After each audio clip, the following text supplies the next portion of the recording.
They underestimated him, assuming he was just another easy target. A quiet man, sitting alone in a diner. What harm could he possibly cause? But when those bikers pushed him too far, they learned something important. The hardest battles are sometimes already over before they even start. People who seem calm and unassuming often carry the heaviest burdens, facing battles that others will never see. Never judge someone by what you think you know. This is the story of Brad, a former Navy SEAL officer. When 5 bikers tried to pick a fight with him, they learned their lesson in less than a minute. The wind bit at Brad's face as he pulled into the parking lot of Torres Diner, a faded spot on Route 66. Its flickering open sign and the rusty gas pump nearby whispered of better days. Inside, the checkered floors and worn vinyl booths matched the scent of burnt coffee and grease, a place frozen in time. As Brad entered, the bell above the door jingled, drawing curious stares from the handful of patrons inside. Among them was a group of bikers, all clad in leather vests, who immediately fell silent. Their laughter was replaced with hard, lingering looks. Unfazed, Brad made his way to a booth by the window, a habit that had stuck over the years, always choosing a spot where he could keep an eye on the exit. The waitress approached, her pen tapping nervously. "What'll it be?" she asked, glancing over her shoulder at the group of bikers. "Cheeseburger, fries, and black coffee," Brad replied in a calm, steady voice, not even acknowledging the glares from the bikers. As he set his gaze on the coffee cup, he traced its rim, entirely unbothered, while the tension in the room grew heavier. One of the bikers, broad and bearded, leaned back in his chair, his voice booming across the diner. "Well, would you look at that? Seems like we've got ourselves a tourist," he sneered, causing the others to chuckle darkly. Brad ignored them. "Hey buddy, you deaf or just rude?" the bearded biker growled. The waitress set Brad's coffee on the table, her hands trembling. Brad gave her a faint smile, murmuring, "Thank you," as she hurried away, relieved it wasn't her fight. The bikers weren't done, though. "Maybe he's shy," the bearded man teased, a cruel grin forming.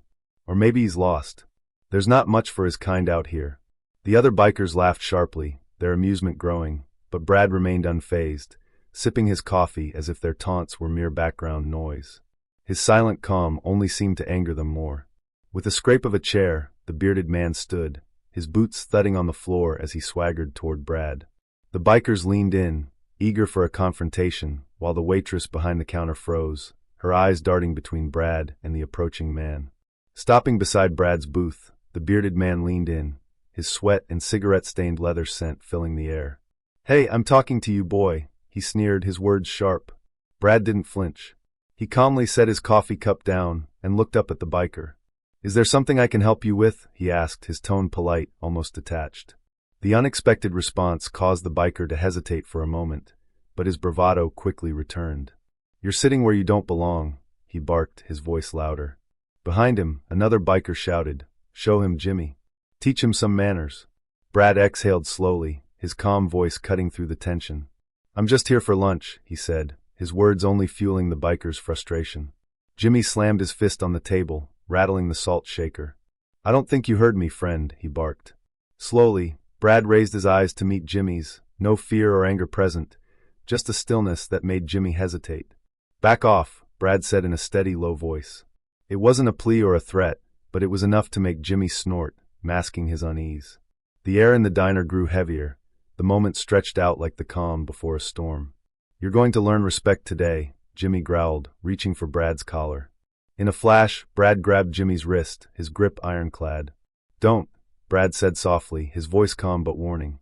Stunned, Jimmy pulled back, stumbling as he yanked his arm free. "Think you're tough, huh?" Jimmy snarled, flexing his hand. The tension was palpable as Jimmy turned to his crew, barking orders. "Get up, boys." Chairs scraped against the floor as the 5 bikers rose in unison, their confidence apparent. Brad remained seated, unmoved. His gaze was steady, no fear, no anger, just quiet, unshakable composure. Behind the counter, the waitress trembled, reaching for the phone, but before she could grab it, Jimmy's glare froze her in place. "Put it down," he commanded, and she shrank back, helpless. Turning back to Brad, he sneered, "You've got 2 choices. Walk out now or we take this outside." Brad didn't flinch. He slowly set his coffee cup on the table. "I'd rather finish my lunch," he said evenly, as if the threat hadn't even registered. Jimmy smirked, thinking he had won. "Fine," he grinned. "We'll do it here, then." The bikers closed in, forming a half-circle around Brad. Their shadows loomed over him, a physical representation of their confidence. They thought they had him cornered, outnumbered. They were wrong. The diner fell deathly silent. Everyone stopped what they were doing, forks paused midair, the jukebox quiet. Jimmy cracked his knuckles, stepping closer, a smug grin on his face. Last chance, tough guy. Walk out now before we put you down. Brad didn't move. He met Jimmy's gaze, unblinking, and the stillness in his frame unsettled the biker. For a brief moment, there was a hesitation in Jimmy's eyes, a split-second doubt. The air was thick with anticipation as Jimmy lunged toward Brad without warning. But for Brad, it was instinct, honed through years of training. In one fluid motion, he slid out of the booth, catching Jimmy's wrist mid-swing and redirecting the force. Jimmy stumbled, unprepared, as Brad twisted his arm behind his back, guiding him straight into the table. The sound of impact echoed through the diner as Jimmy's chest hit the surface. One down. The remaining bikers hesitated, their arrogance now shaken. Brad turned to face them, his voice calm but firm. "You don't want this," he said. It was almost a piece of advice, but their pride wouldn't let them back down. A wiry biker charged next, fists flying. Brad effortlessly sidestepped and drove an elbow into his gut. The biker gasped, folding over, and Brad sent him crashing into a nearby chair. 2 down. The remaining 3 bikers now realized this wasn't a simple bar brawl. It was something entirely different. The largest one made a move, reaching for Brad's shoulder. A mistake. Brad twisted sharply, trapping his arm and sweeping his legs. The biker hit the floor with a heavy thud, gasping for air. 3 down. Another came from behind, swinging a chair. Brad ducked, seized the chair, and tossed him into a booth. 4 down. The last biker froze, his gaze locked on Brad. Without a word, he bolted for the door, the bell above jingling as he fled. 5 down. The diner was still. Brad exhaled, adjusting his baseball cap, and took a glance at the scene before him. The bikers were scattered, groaning on the floor, too winded to move. Jimmy, still slumped over the table, looked up at Brad, his eyes a mix of pain and disbelief. "I told you to back off," Brad said, his voice calm, without a trace of satisfaction. The silence that followed was deafening. But it wasn't the fight that people would remember, it was the aftermath. The waitress stood frozen behind the counter, her hand still hovering over the phone she hadn't had the chance to use. The cook peeked through the kitchen window, his spatula forgotten in his hand. Brad straightened, breathing steady. He didn't look like someone who had just taken down 5 bikers. If you hadn't witnessed the scene yourself, you would have thought he was simply finishing his lunch. Jimmy groaned and pushed himself halfway up, his bruised pride clearly worse than his aching ribs. "What the hell? Who are you?" he muttered, pain and confusion evident in his voice. Brad looked down at him, calm and unreadable. "Just a guy getting lunch," Brad replied quietly. Jimmy, bloodshot eyes still fixed on him, seethed. "You ain't normal." "What the hell are you?" he demanded. Brad scanned the diner, noticing that the eyes on him weren't filled with fear. They were filled with awe, respect. People weren't used to seeing someone so calm, so capable. Brad sighed softly, shaking his head. "You don't want to know." A biker still slumped against a chair, coughing up blood, managed to ask, "You military or something?" Brad didn't answer. Instead, he turned back to his booth, where his plate remained untouched, burger and fries sitting cold, coffee half full. He picked up a fry and took a bite, as if the chaos from moments before hadn't even happened. The waitress, still unsure of what to make of it all, cautiously stepped forward. "Sir, are you okay?" she asked, her voice trembling. Brad looked up at her and gave her a soft, reassuring smile. "I'm fine, ma'am." She blinked in shock, clearly surprised by how polite he sounded after everything that had just unfolded. Her eyes flickered between the biker bodies on the floor and the stranger calmly finishing his meal. "I'll get you a fresh burger," she said hesitantly. Brad shook his head. "No need. This one's just fine." At a far booth, an older man, someone's grandfather with weathered hands, muttered, "I ain't never seen anything like that before." Brad ignored the whispers that began to spread through the room.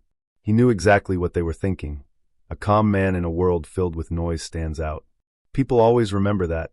Reaching into his pocket, Brad pulled out a few bills and placed them neatly under the edge of his plate. He then stood, and the sound of his boots on the floor was the only noise in the room as he walked toward the door. The waitress called after him. "Wait, who are you really?" she asked, her voice still trembling.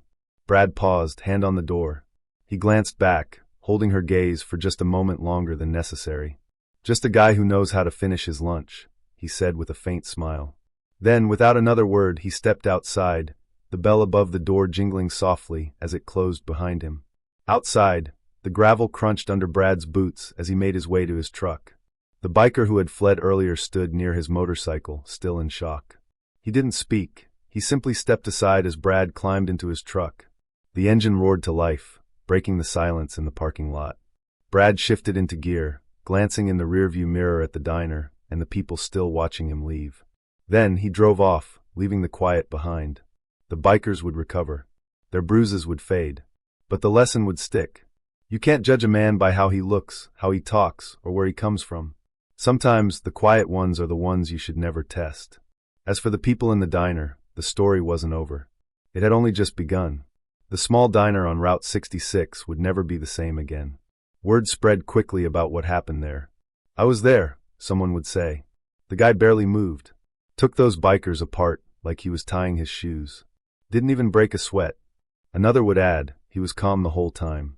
Like he didn't even see them as a threat." The waitress had her version too. Eyes wide, she would describe Brad's stillness and precision. "I asked him who he was," she'd say. "And you know what he told me? Just a guy getting lunch." For the bikers, the lesson would be harder to swallow. Their bruises would heal, but the humiliation would stick. Jimmy, the loudest of them all, would go red in the face for weeks afterward whenever someone teased him about the diner. "Forget about it," he'd mutter. But deep down, he wouldn't forget. None of them would. That day shattered their arrogance and taught them an important truth. Strength isn't found in numbers or noise. Sometimes it's found in knowing you can but choosing not to, until there's no other choice. For Brad, though, he didn't care about the stories that would spread. He didn't want the recognition. To him, it was simple: treat people with respect, mind your own business, and if someone crosses the line, handle it. Not with anger, but with control. As he drove down the highway, the miles passed like whispers, the sun dipping low on the horizon. He wasn't thinking about the diner or the bikers anymore. His mind wandered back to his time as a Navy SEAL. The missions, the people he had protected, even when they didn't know they needed protection. That's what mattered to him. Not the noise. Not the ego. Just the job. A soft tune played on the radio, the kind that makes the road feel endless and free. A few miles later, Brad pulled into a small roadside gas station. He stepped out, stretched his legs, and grabbed a bottle of water. Inside, a teenage cashier, headphones hanging around his neck, glanced up. "You headed somewhere important?" the kid asked, making small talk. Brad smiled faintly and tossed a few bills on the counter. "Nope, just passing through," he replied. The kid nodded, his eyes catching something in Brad's stance. "You military or something?" he asked. Brad paused for half a second and shrugged. "Just a guy getting water," he said, and stepped back outside. The moment he climbed into his truck, the kid watched through the window, unsure of what he was feeling. Respect? Curiosity? And like that, Brad was gone. Another town, another stretch of road. He didn't need recognition. He didn't want it. But for everyone left behind, his quiet strength spoke louder than words. A reminder that you don't need to shout to be powerful. You don't need to prove yourself to anyone. Sometimes the strongest people are the ones who let their actions do the talking. Respect isn't earned through loud words or intimidation. It's earned through control, composure, and quiet strength. If this story resonated with you, share it with someone who needs to hear this lesson. And don't forget to subscribe for more powerful stories that remind us what really matters in life.